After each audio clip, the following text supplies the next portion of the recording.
And there was silence. Hi, my name is Paul Middleton and this is the Audi Q6 Sport. Great naming, Audi. I'll come back to that shortly.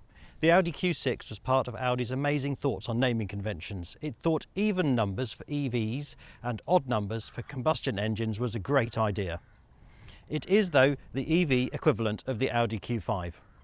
This car is based on the UK spec Sport trim and Sport engine.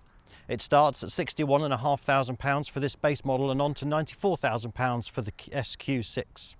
There's 3 trim levels: Sport, S-Line and currently available Edition 1, which comes fully loaded. And then there's 3 engine levels available, all Sport, Sport Performance and Sport Quattro. So this is the Audi Q6 Sport. Well, I guess there's better naming than their combustion engines lately, where the numbering seems to denote the likely age you'll need to be to get an insurance quote that's decent. Looking at you, Audi A3, A330, 35, 40 and 45 and so on. This has the additional blue plasma paint and comes with the upgraded 20-inch wheels over the standard 19-inch wheels, sound and vision pack which comes with the Bang & Olufsen stereo, the head-up display, the ambient light pack, yep, that's not standard on the normal car, and wait for it, this is the clincher. Increased USB charging power, steady on Audi. Performance in this particular model comes from a 252 horsepower motor, no, 292 horsepower motor. This version is rear-wheel drive only. There's also a Quattro version with 388 horsepowers. 0 to 62 time comes in 7.6, no 7. Come on Audi, why do we need to use launch control to have full power? Just give us it all the time. Range is a claimed 300 miles, but I think realistically it's nearer to 230 to 240 in the summer. As always, I'll walk around the car, we'll take a look inside at some of the interesting points and then take it for a quick test drive. Being the sport version of the car, it loses some of the S-Line's aggressiveness. The S-Line in particular has a lot more aggressive front grille than this car has. It's quite flat. And it also doesn't have the blacked out Audi badge that this one has, kind of like a flat white kind of design with Audi's new logo design. It looks like it should light up, it doesn't. It's not something that Audi seem to do or able to do. It might be a legal issue. The lights are the same on the Sport. It doesn't come with very many choices on the light signatures, which I think the Edition 1 does. You can buy them. You can add additional light signatures if you really want to. The light signatures on this are perfectly fine. And then lower down, they've kind of tried to hide the headlights and the main beam lights like quite a few manufacturers have done nowadays. I actually quite like it. It gives the lights quite a slimline look and it almost hides where the headlights are. Headlights can be optioned with matrix LEDs. They come standard on the Edition 1. The option here again is the ability to upgrade them. So you can purchase that through Audi's store. Other than that, the lower part of the grille is very similar to the S-Line. There's not a huge amount of difference. I think the only way that you would see the two cars any differently is to actually put them next to each other. The S-Line clearly has a slightly lower stance as well, where this car is slightly higher. Being an EV, does it have a front boot? No, not on this one anyway. It was an option, a £300 option when the Q6 was released. They have since, I believe, added it as standard, which kind of makes perfect sense. At the moment, you've got to store the charging cables under the boot floor, which obviously if you're on holiday and you've got all your bags and everything in there is a pain in the neck. Front boots are useful, even if it's just for that purpose, even if all it is big enough to be able to put your cables in. Looking at the amount of space in here, I would say there probably is a significant front boot available. It's a real shame that this car doesn't have it. Moving down the side from the front, this car runs on the 20 inches. It's an upgrade. The 19s do look a tad small. It changes the wheel arches a slight amount. If you look at the configurator on Audi's website, it seems to lower the depth of this wheel arch here, giving it a little bit more of a purposeful stance. Otherwise, you're going to end up with quite a large gap between the wheel and the arch. On the side, the car has a very similar design to the S-Line. There's no real change. The Edition 1 comes with a lower body colour part. The cars, all of them come with the remote entry central door locking. So you put your hand inside to unlock the doors and put your hand just on the side to lock them. It works perfectly, unlike Mercedes' solution, which seems to be a bit hit and miss. Hand in, car unlocked. At the back, pressing the button on the side opens the door. Once the charger's finished, when you take it out, the benefit of that is that it automatically shuts for you. Obviously, it would be quicker if it was manual. And one interesting point is if I go around the other side and press the button to open the other port, you can't have them both open at the same time. It closes that one and then opens that one. The back of the car Audi, you've got light signatures across the back, which we'll show you now. Being the Sport, just like the front, the back ones only have a standard light signature. It's perfectly fine. I'm not sure why you'd want to pay the extra to get the extra light signatures, but you can. Again, they probably come standard on the Edition 1. Interestingly, they've got the white logo here for the Audi badge, just as at the front. And for some reason, they've chosen to go with the black logo for the Q6. Entirely sure the point of that. With the S-Line, you have the kind of S-Line logo, and obviously with the SQ6, you have the S-Line logo, and then the S, and then the Q6. At the back, it's not that much different again between this and the S-Line. The S-Line has a sort of more chromy, I guess, fake diffuser at the back, whereas this is more of a flat kind of look to it. S-Line looks more aggressive. This looks more kind of like a normal SUV. Being a mid-sized SUV, one of the most important parts is, does it fit your family luggage in it? Well, the first most important part is, how do you get into it? It's got the usual kick sensor underneath. At night, that kick sensor lights up on the ground, showing an S-Line logo on a non-S-Line car, but nonetheless, it's an S-Line logo. And then you kick the car underneath, and it doesn't work like so many others. Take the key out, the car is unlocked. No, still doesn't work. So we'll use the good old-fashioned boot release underneath. Works every time, much more reliable. Oh, and look, it even shows you that the light underneath the car is down there, but by the time you've opened the boot and seen that, you've already opened the boot, so you don't actually need to know where the sensor is. Good job, Audi. It's got a boot cover covering the top. It's just a normal flappy one, which does fit underneath this area here, which is a nice addition. Underneath, you've got Audi and VW's usual way of releasing the seats from pulley things. They're not electric, doesn't come back. And then you've got the Tesco load hooks on the side. Underneath the floor cover, you can only use a small portion of the area underneath, so really is only usable for your charging cables if you ended up with the car in the UK from this period where it didn't have the front boot. Next to it, if you've got the sound and vision pack, you have the subwoofer. Welcome inside the Audi Q6 Sport. The seats are the exact same as the S-Line ones without the S-Line stitching in the headrest. Comfortable with under-thigh supports. In the base level Sport, they're manually adjustable except for the lumbar support, which is controlled electronically with buttons down on the side of the seats. Something I've had problems with Audis in the past is the footwell space on the driver's side. Gearbox tends to jut out a little bit, twisting your left-hand foot. Not in this instance. The footwell is perfectly fine, EV of course. What initially seems a little like an odd decision is to move all the light switches down to the door.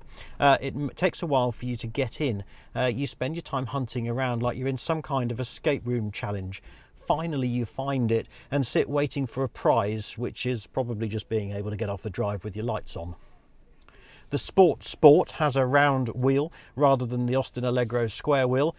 Don't know whether I prefer the Austin Allegro square wheel. I probably do of the S-Line. The dashboard is a huge sweeping arc.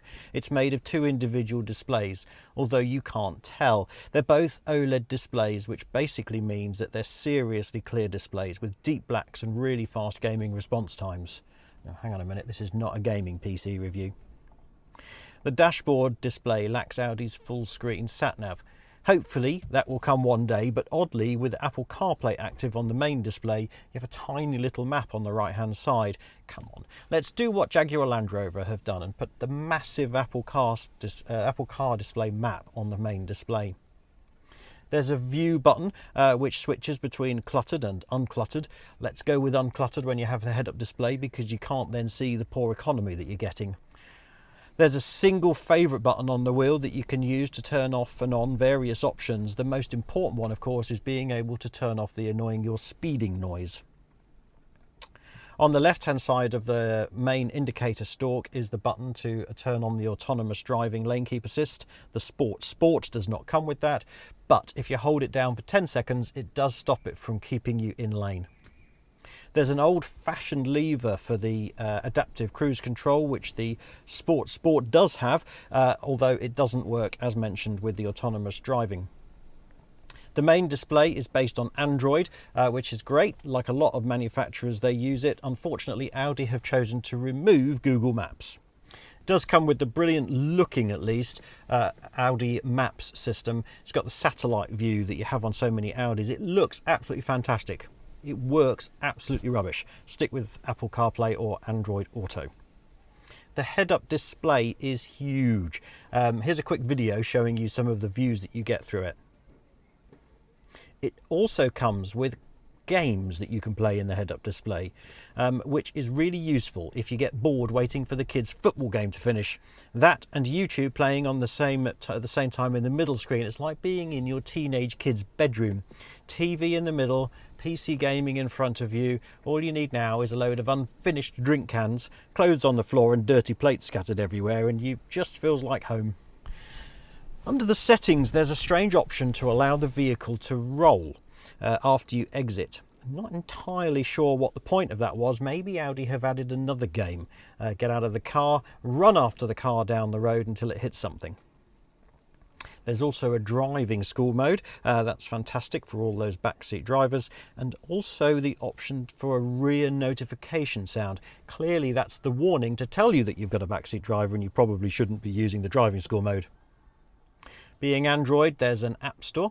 This has the usual stuff like YouTube, Spotify, Tennis TV, ZDF, Heute Nachrichten, and Terrible FM. No, sorry, that's Treble FM. Themes, a bit like Microsoft did years ago with Windows XP. You can pay for themes. Unfortunately, it doesn't come with the fish tank, but you can have wallpaper changes, color changes, and icon changes. But unfortunately, I can't seem to find an option to create your own.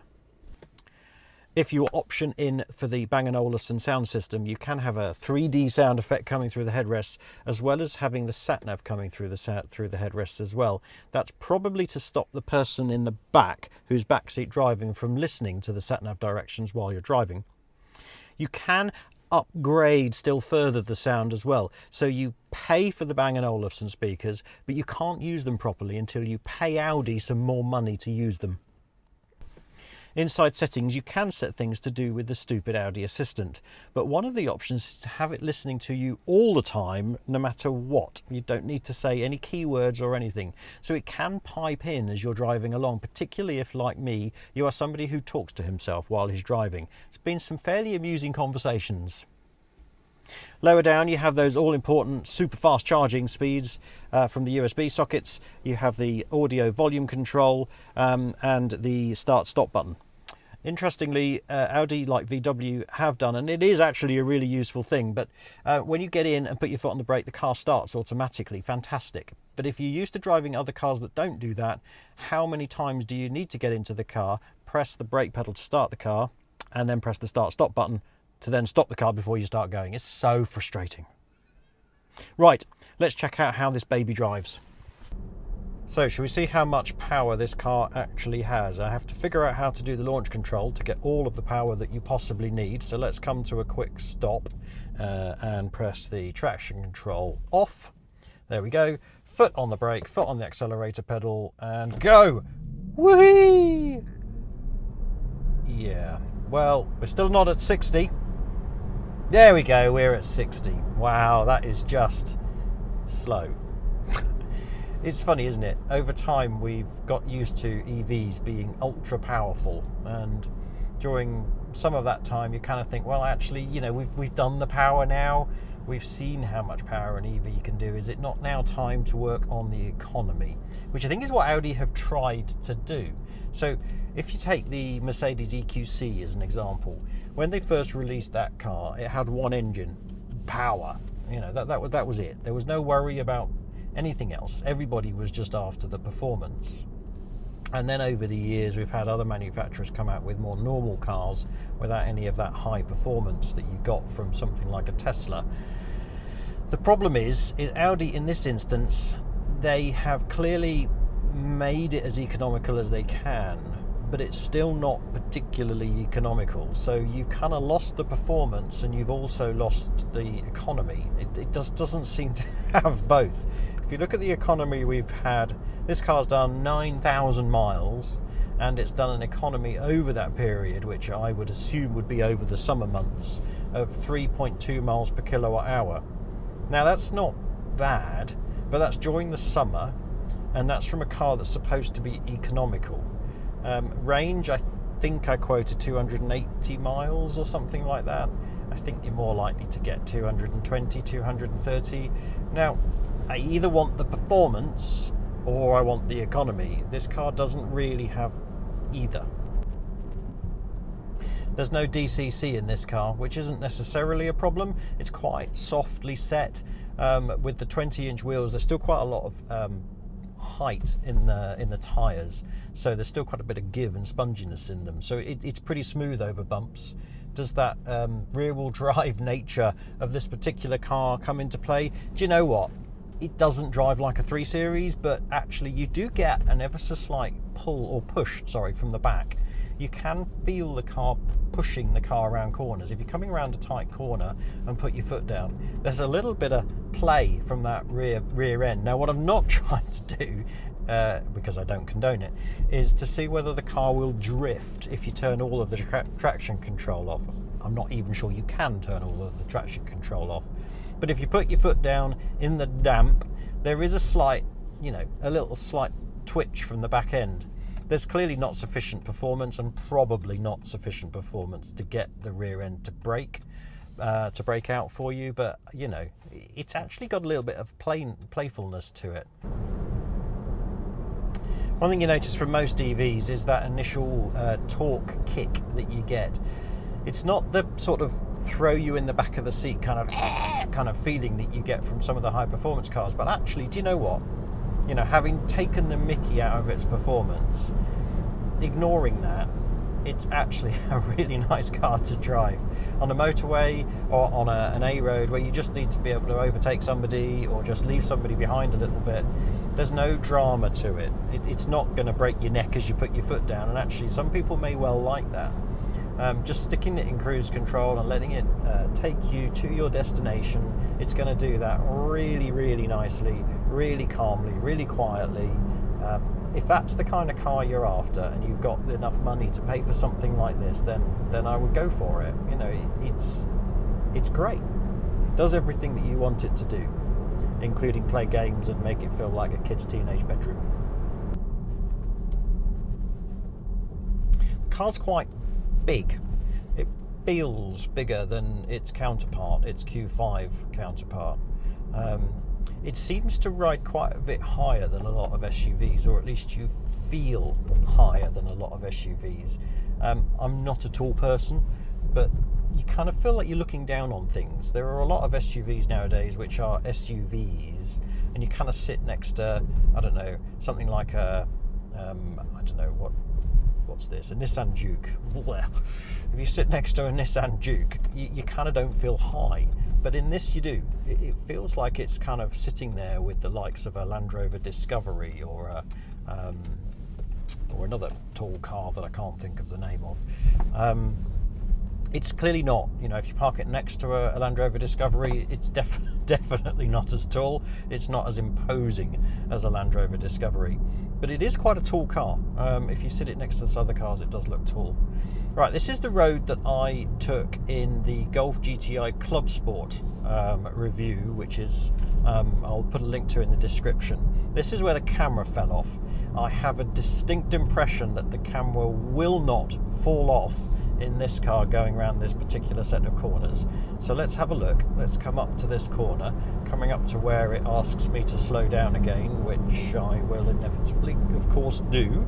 So remember, this is rear-wheel drive, not the front-wheel drive of the GTI Club Sport. So let's bring it through the corner, give it a bit of a push, another push around this corner. It grips well. Again, it's not a GTI Club Sport, but it remained quite stable. Did you notice that? As you come around the corner, it's quite stable. I pushed that quite hard. What I should have done in the GTI Club Sport review was look at the speed as I went around that corner, and maybe from this point on I need to decide what spin I'm going to do round. But that said, I didn't lose the camera. What a shame. I really wish that they had worked on that noise. There is a hum coming from, I'm guessing, the internal sound generator. That means that people can hear you coming, and unlike a lot of cars where it's kind of a UFO hum, I swear that they have stolen Porsche's noise and just dulled it down a little bit, because it does sound like a slightly growly V8 as you pull away, and then it stops.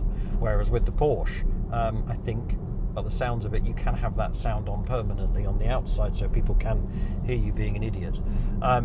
With this, it does stop, but I have noticed that as you're driving along really slowly down the street, you can hear this kind of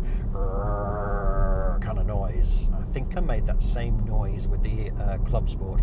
It doesn't sound like a Club Sport, obviously, but it does sound like there's some kind of growly V8 in there.